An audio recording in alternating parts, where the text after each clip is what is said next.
Hola amada iglesia, qué gusto poder saludarlos y es un privilegio enorme para mí poder reunirnos y tener este tiempo para meditar la palabra de Dios. Sus pastores son grandes amigos, les amamos muchísimo. Mi esposa, mis hijos, son gente que cada vez que viene nosotros les recibimos con tanto amor y gracias por las ocasiones que nos los han prestado. A sus hijos, gracias por prestarnos a sus papis cuando han estado por acá, y espero que el COVID esté creciendo también un montonal ahí. Les amamos muchísimo, son una familia preciosa y son una iglesia también que hemos escuchado reportes tanto de sus pastores como de otros pastores que han estado con ustedes, de gente alrededor de su iglesia. Son una iglesia impresionante y bienaventurada la ciudad cuya iglesia tiene a Dios como el primer lugar y predica el evangelio. Entonces, tener una iglesia junto a las demás que lo están haciendo, pero tener una iglesia como ustedes que lo están trabajando, lo están desarrollando, es una ciudad que tiene futuro, que las familias tienen futuro y que Dios va a hacer la obra entre ustedes. Yo quiero tomar este tiempo.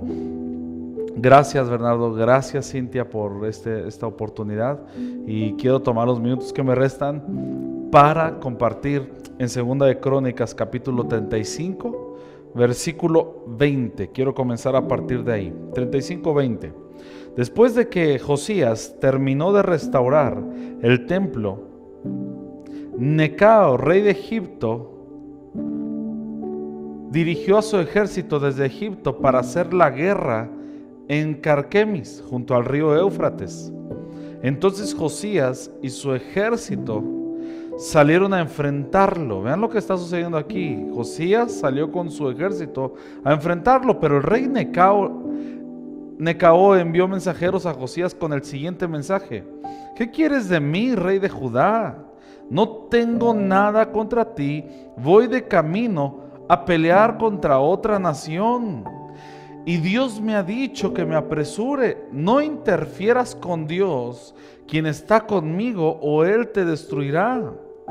22. Sin embargo, Josías se negó a escuchar a Necao, a quien Dios realmente le había hablado, y no quiso regresar. En cambio, se disfrazó y dirigió al ejército en la batalla en la llanura de Megiddo. Entonces los arqueros enemigos hirieron al rey Josías con sus flechas, y el rey gritó a sus hombres: sáquenme de la batalla, porque estoy gravemente herido.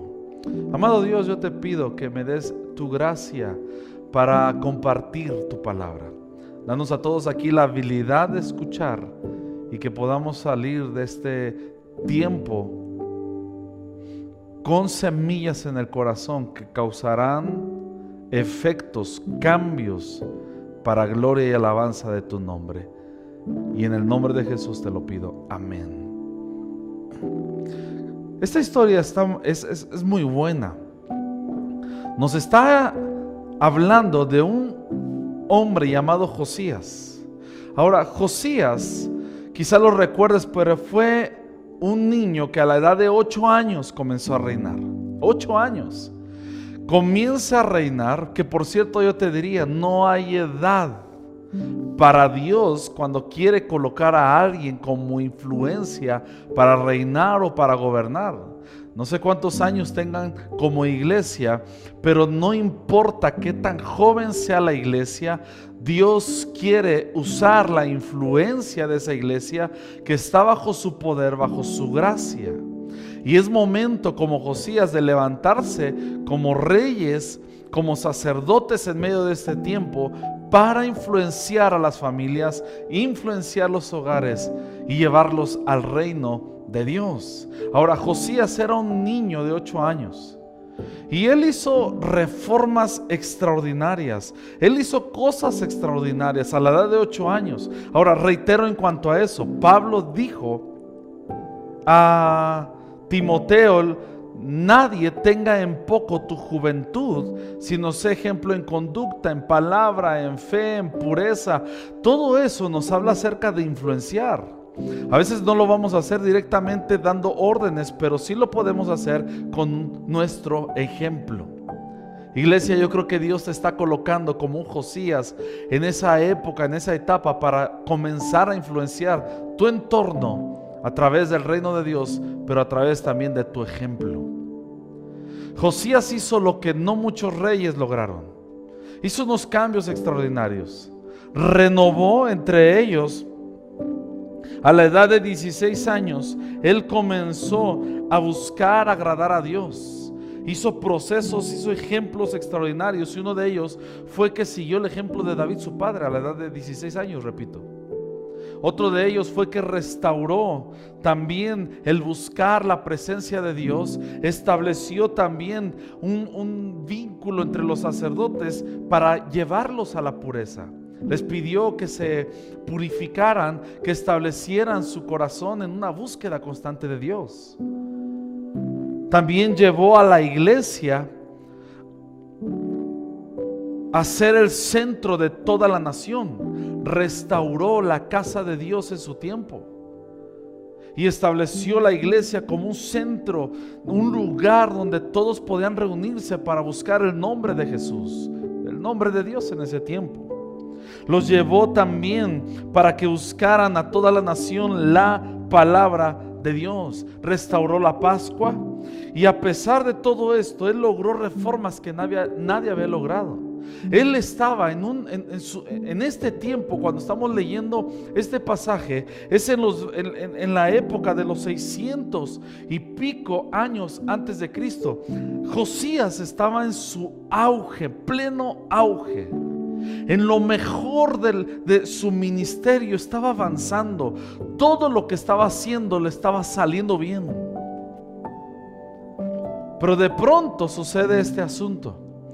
Llega un momento donde Necao va a pelear, va a luchar contra otro ejército. Él va a pelear contra los asirios, y cuando está allí para pelear, él le dice: no tengo nada que hacer contra ti, no vengo a pelear contigo. Pero Josías se aferra en pelear contra Necao, a pesar de que no era contra él la lucha. Aún Necao le dice: es que Dios me ha enviado a pelear contra este otro ejército, no contra ti. Josías se disfraza, Josías se hace pasar por alguien diferente a quien realmente era, que era el rey. Y en la pelea, sus enemigos, el otro ejército, lanzaron flechas y lograron tocar la vida de Josías. Y la promesa de un joven Josías, el cual había hecho tantas reformas que nadie había logrado, y que estaba ascendiendo, estaba llegando a uno de los puntos más extraordinarios entre todos los reyes, de pronto muere de una forma tan así, tan simple. Una flecha voló, le pega a Josías. Josías está muriendo y le grita: ¡hey, sáquenme de la guerra! Y se lo llevan. Al final murió Josías. Está el versículo 24, donde dice: así que sacaron a Josías de su carro de guerra y lo pusieron en otro. Luego lo regresaron a Jerusalén, donde murió. Lo enterraron allí entre todos los reyes de Judá, de Jerusalén, e hicieron duelo por él. ¿Cómo es que alguien con una vida tan prominente, con tanto depósito para lograr, ya había realizado tanto, muere solamente así? Es porque entró en una guerra innecesaria. Él entró a un conflicto innecesario. Él no tenía para nada que entrar a esa guerra, pero él se aferró a ello. Él quiso entrar a ello. Guerras innecesarias. Por ejemplo, Jesús en cierta ocasión está predicando, y uno entre ellos levanta la mano y pues arruinó la prédica. Distrajo a Jesús, interrumpió la prédica. ¿Y sabes qué fue lo que le dijo? Maestro, dile a mi hermano que parta la herencia conmigo. Dile a él que haga esto. Y Jesús, su respuesta fue bien sencilla. ¿Quién me hizo a mí quién me puso a mí por juez y partidario entre ustedes? Jesús no se enredó en una pelea o en una guerra innecesaria. Jesús pintó la línea diciendo: oye, tranquilo, yo no me voy a meter en ese pleito, porque este cuate le estaba diciendo: dile a mi hermano que me dé la parte de su herencia. Hay muchas cosas de por medio, no vamos a juzgar a este cuate, pero quizás lo que está diciendo es: dile que me dé la parte de su herencia. Es decir, que la herencia era del otro hermano y este quería algo. Y si Jesús hubiera caído en el conflicto, se hubiera metido en un pleito innecesario. Pero Jesús pintó la línea y él dice: yo no fui llamado a esto. Mi llamado no está aquí, mi propósito no se encuentra, o sea, yo no fui llamado para venir a resolver ese tipo de conflictos. Y solamente dejó claro Jesús algo, le dijo: creo que el conflicto no está en eso, el conflicto se encuentra en que en el corazón hay avaricia y hay codicia. Santiago lo dice muy bien, dice que donde hay guerras, donde hay conflictos es porque brota del corazón. Y Jesús dijo: yo no me voy a meter en ello. Cuando tú y yo tenemos bien claro nuestro propósito, no nos vamos a meter en guerras innecesarias, en conflictos que a nosotros no nos corresponden. Yo no me voy a meter en otra cosa para lo cual no he sido llamado, es lo que Jesús está diciendo. Cuando tienes claro tu propósito, sabes a qué decirle no. Por ejemplo, lo digo en la gracia del Señor y con el temor de Dios, pero yo tengo muy claro que mi esposa es mi única mujer para el resto de mi vida. Yo no tengo que saludar a alguien más, ni mensajear, ni permitir. Si yo olvido que ella es la única, yo me estoy introduciendo a una guerra innecesaria, a un conflicto innecesario. No sé si me doy a entender. Josías va a pelear contra Necao. Cuando Necao va contra los asirios, ahí va Josías a entrometerse. Jesús mismo enseñó otro versículo: oren para que no entren en tentación. Oren para que no entren en tentación. Orar nos evita entrar a guerras o conflictos para los cuales nosotros no estamos preparados y ni Dios quiere que entremos. La oración nos permite que no metamos la pata en una guerra. Bueno, en Aguascalientes meter la pata es meterte en un conflicto. La guerra en una guerra innecesaria. Es decir, que cuando no oramos, lo digo en la inversa, cuando no oramos, nosotros nos introducimos a guerras para las cuales no estamos preparados. Y creo que gran parte de nuestras guerras, de nuestras tentaciones, son innecesarias solo porque abandonamos la oración.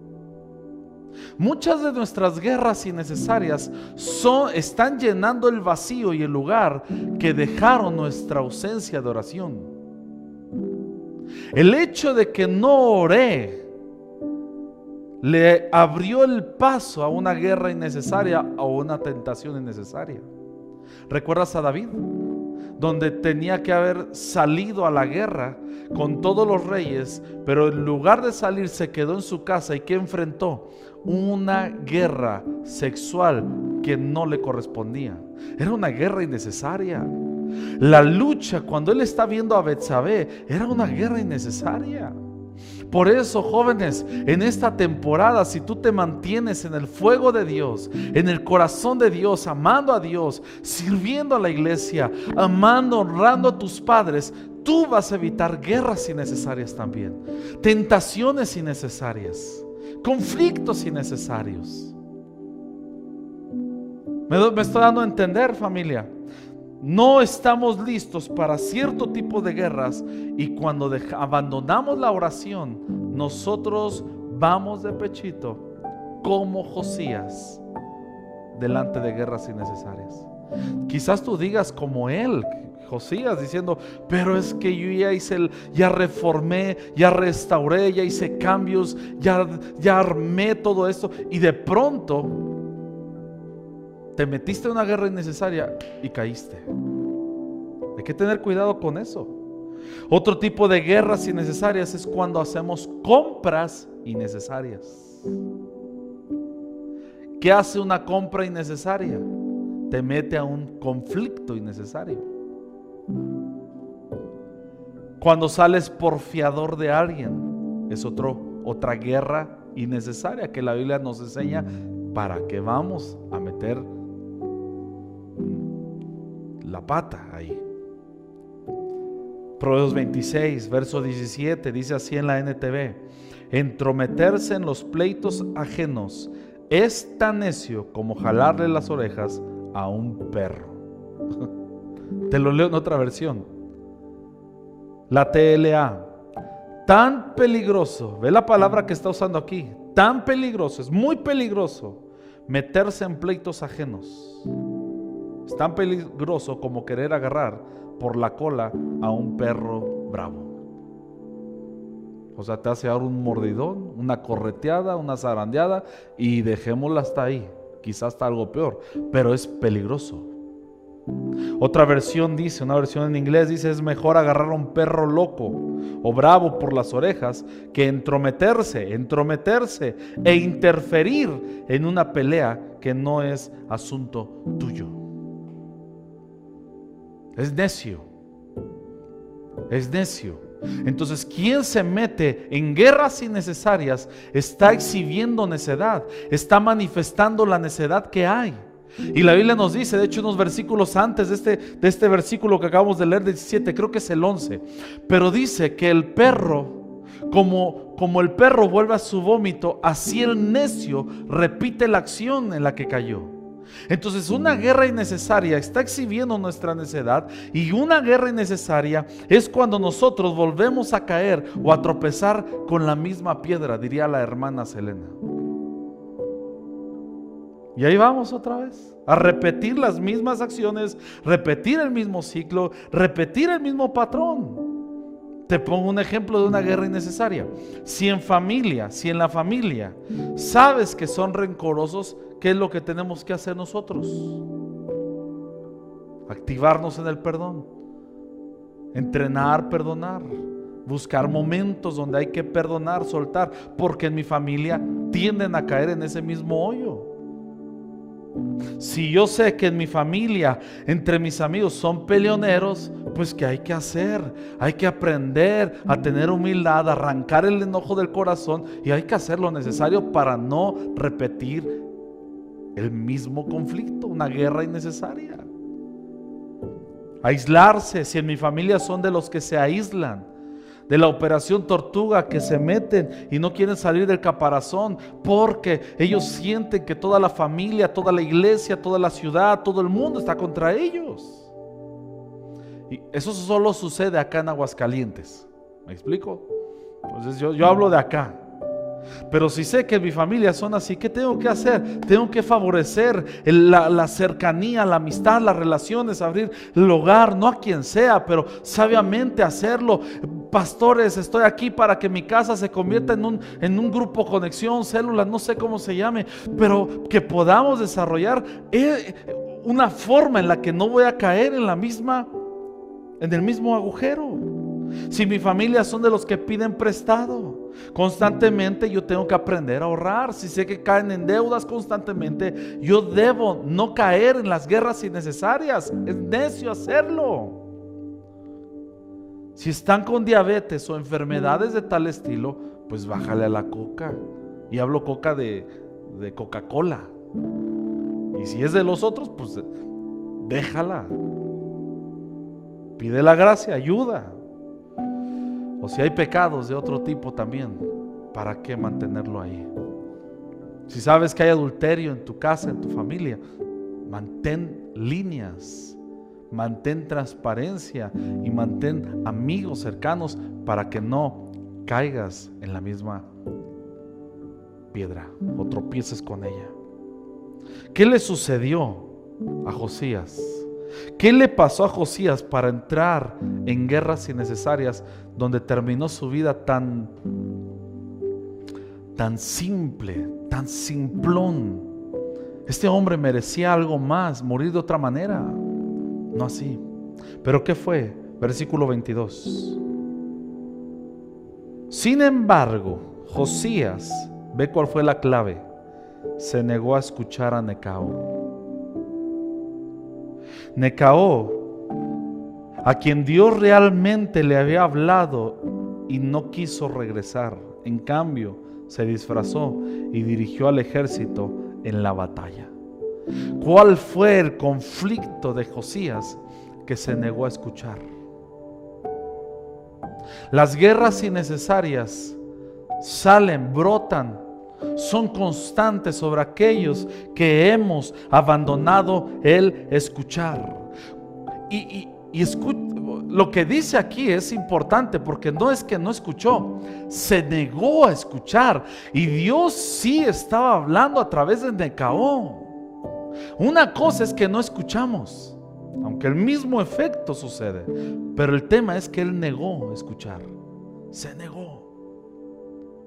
Negarse a escuchar es cuando anteponemos, colocamos nuestra propia opinión como mayor de las de los demás. Qué importante es tener gente a nuestro alrededor que tenga todo, ¿cómo digo? Que tenga todo el voto a favor de decirme si estoy equivocado o no y hacerle caso por completo. Necesitamos gente así. Gente a la cual yo ya no le voy a decir más. Si él me dice algo, voy a escuchar. Él se negó a escuchar, escúchame, no a Necao, sino a Dios mismo. No supo identificar la voz de Dios a través de Necao. Lo vio más como un enemigo que como alguien que podía ser usado por Dios para hablarle. ¿Cuántas veces nos ha pasado eso en el matrimonio? Tengo que confesarlo, muchas veces. ¿Cuántas veces mi esposa no ha hablado de parte de Dios? No le he escuchado y ahí voy a mi guerra innecesaria. Y no con ella, en mis conflictos. ¿Cuántas veces nos han dicho, no, detente, espera? Amigos nuestros que nos han dicho, creo que no, creo que hay que frenar, creo que hay que detenerte. Consejo, corrección. Pero a veces nos negamos a escuchar a ello. ¿Qué hizo entonces? Cuando nos negamos a escuchar, nos sucede lo que Josías. Nos disfrazamos. Comenzamos a dejar quién somos nosotros, abandonamos nuestra identidad, dejamos de lado lo que Dios nos ha otorgado, lo que Dios ha hecho, y aún hasta buscamos la autopromoción. La autopromoción es amable, pero es feroz. Lo digo de esta manera, es amable para lograr cosas, es amable para conseguir resultados, pero es feroz y violenta ante el favor y la gracia de Dios. La autopromoción quiere colocarse como la primer lugar por encima del favor y la gracia que Dios nos ha depositado. Josías lo olvidó. Josías olvidó que todo era por gracia, que todo era porque Dios le había dado la batalla, que todo era porque Dios le había otorgado la sabiduría. Lo olvidó porque se negó a escuchar. La autopromoción es así.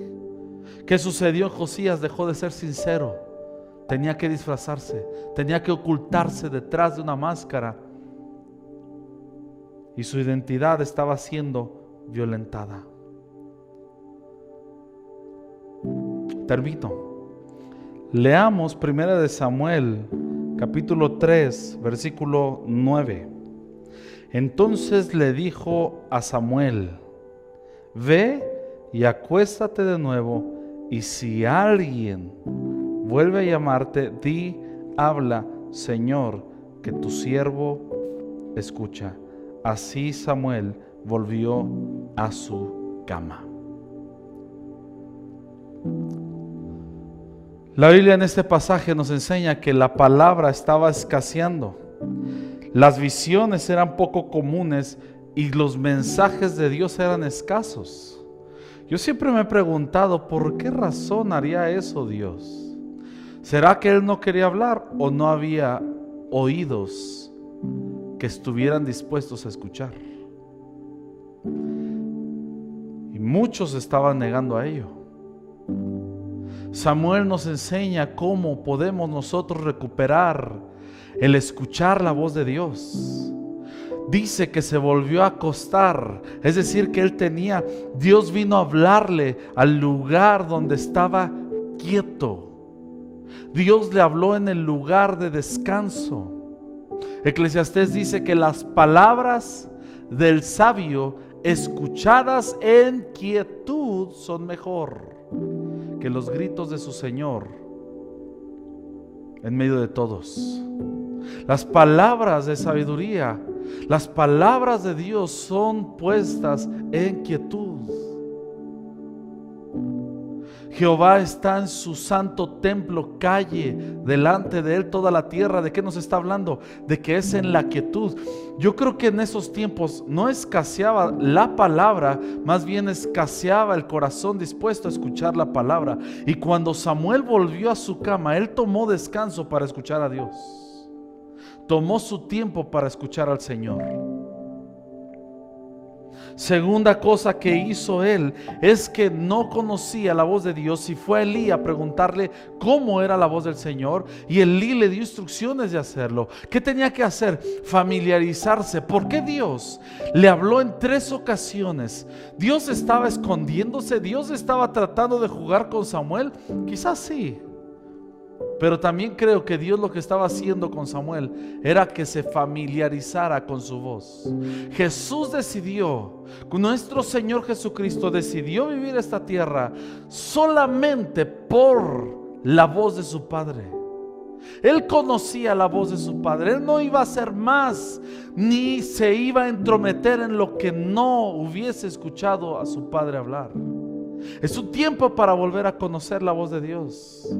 Y en tercer lugar, también lo que hizo Samuel fue que cuando escuchó la voz de Dios, él le dijo: habla, heme aquí, que tu siervo escucha. Habla, Señor, que tu siervo escucha. Habla, Señor, que tu siervo escucha. Eso habla de cómo nosotros debemos disponernos, cómo debemos abrazar la voz de Dios, cómo debemos estar listo, abierto, preparado, dispuesto a obedecer, dispuesto a escucharlo. Habla, que tu siervo tiene toda la disposición de escuchar siempre. No me negaré a escuchar. Habla. Hablarás a veces a través de alguien. Hablarás a veces, en ocasiones, en mis pensamientos, en mi corazón. Hablarás en ocasiones a través de tu palabra. Hablarás en medio de la oración. Hablarás cuando vaya a la iglesia. Hablarás a través de un tiempo de grupo, de relación, de célula. Hablarás a través de alguien que le estoy pidiendo consejo. Hablarás a través de mi esposo, de mi esposa, de mis hijos. No sé cómo me hablarás, pero habla, que tu siervo escucha. Habla, que tu siervo escucha. Termino. Jesús no entró en guerras innecesarias, ni se comprometió a defenderlas. Jesús tampoco sanó a todos los enfermos del mundo. Y te quiero decir esto, ¿por qué? Mientras tú y yo no le digamos a Jesús que venga a nuestras vidas, Él no va a entrar a tu guerra, a menos que se lo pidas. Tal vez la guerra no sea matrimonial, pero hay una guerra dentro de ti por querer dejar algo, deshacerte de algo, y no has podido quizás. Esa es una guerra dispuesta para que Jesús venga, te otorgue la victoria, porque déjame decirte algo: Jesús jamás ha perdido una sola batalla. ¿Por qué no le invitas en este momento? Señor, gracias. Gracias porque nos enseñaste a familiarizarnos con la voz del Padre, a estar dispuestos a escuchar al Padre en cada momento.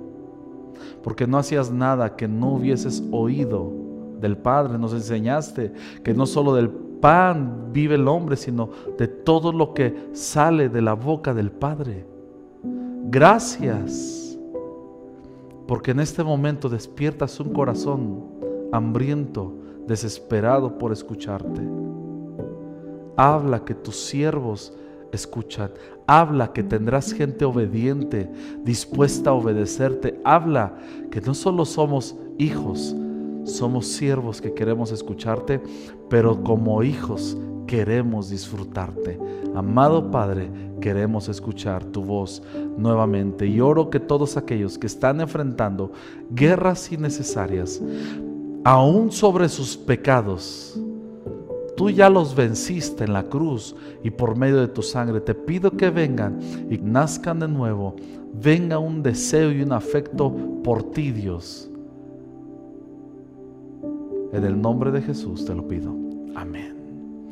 Familia, qué gusto estar con ustedes. Espero verles pronto. Son bienvenidos a Aguascalientes cuando gusten. Y esta es su casa. Un abrazo de mi esposa y mío para toda la familia. Que el Señor les guarde.